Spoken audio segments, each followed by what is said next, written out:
Welcome and peace to you. You are now entering a sacred reading from the Holy Tablets, Chapter 2. In this segment, we begin Tablet 1, starting on verse 151 and continuing through verse 190.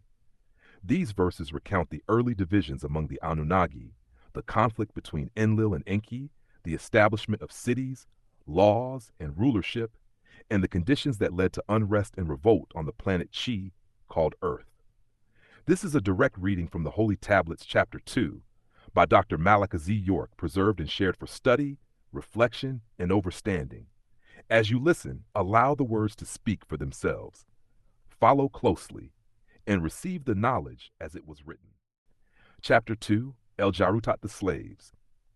Tablet 151, mix their seed with other beings, then they would be included in the Interplanetary Confederation. 152.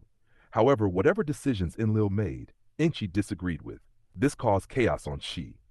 153. However, Nudimmeds, Enqis, and Nunamnirs, Enlil's disagreement began when Antum, the wife and half-sister of Anu, gave her highest servant, Eid, to her husband, Anu, to bear him a child. 154. Antum gave Eid to Anu because she could not beget children. Yd and Anu had a son named Nudimmed, later to be called Enqi, who was the firstborn son of Anu. 156. A messenger came to Anu to tell him that Antum would bear a child, whose name would be Nunamnir, later to be called Enlil.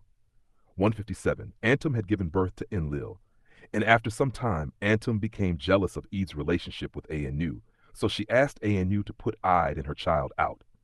158. Anu complied and sent Eid and Enqi to Eridu, referred to as the desert. Eid went to live with her people in the underground tunnels of the earth. This made Enqi angry. 159. By Nibiruan rules of succession, Enlil became the legal heir instead of Enqi. 160. So Enqi believed that Enlil stole his birthright. When all had arrived to Chi, Enlil had meetings with the Anunnagi to break into tribes and spread out to 7 different cities. 1. Tilman, 2. Salam, 3. Mu, 4. Lumeria, 5. Kodesh, 6. Niffer, and 7. Ashkol and Al-Kibu land. 162. However, Kalkal and Nusku could no longer take the blasphemy of Nudimmud, who named a city after himself, Nud, Nod, and welcomed all sorts of outside beings who had come to the planet Earth who wandered in and out. He called them aliens, set up laws and borders with restrictions, creating the first immigration laws. 163. Enqi gave many khutbas, sermons that were supposed to be a morale builder, to prepare the Anunnagi for this new frontier. 164. However, Enqi did the contrary, and many were weak that had listened to him, and they never did this kind of hard work before. Mining was new to them. 165. Many left families behind on Risk and other planets where families were, so Enqi sounded very impressive, and also because Enlil was not present to speak on behalf of his father's rule.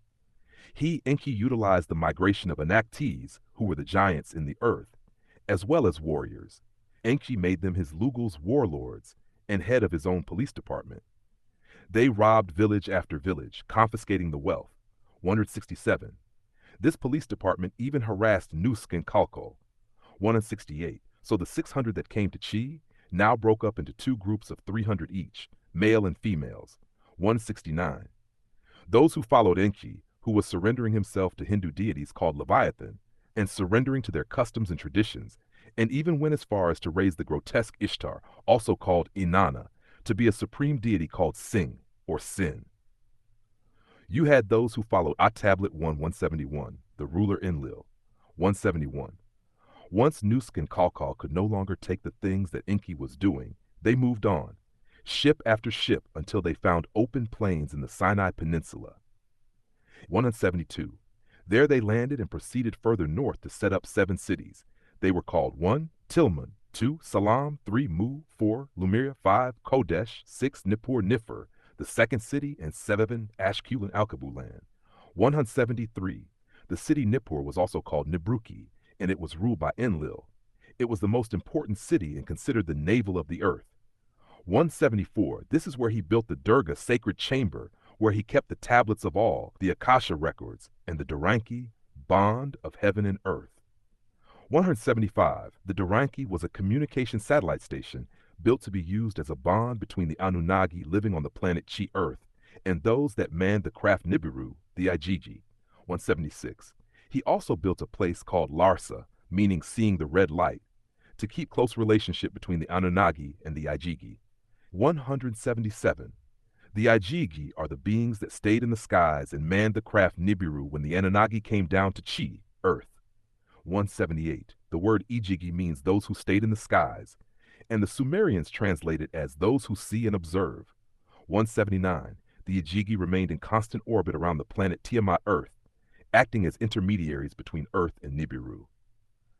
Tablet 188, processing all these minerals, logging, charting, and managing. 189. So in time, after many years of living on the planet Chi, many problems arose. A revolt was starting in the lower minds amongst the lower class of Anunnagi, and it was bothering the higher class. The Anunnagi were complaining that the work was too hard and tiresome. If these words from the Holy Tablets chapter 2 are awakening your spirit, restoring right knowledge, or guiding you toward deeper understanding, take a moment to like, comment, share, and subscribe to All Eyes on Egypt TV, so these teachings can continue to reach those who are seeking truth. Your subscription supports the preservation, study, and reading of the Holy Tablets and related sacred works. This video is powered by AEOE Bookstore, the largest collection of books by Dr. Malachi Z. To read, study, or listen for yourself, obtain your copy of the Holy Tablets at www.aoebookstore.net.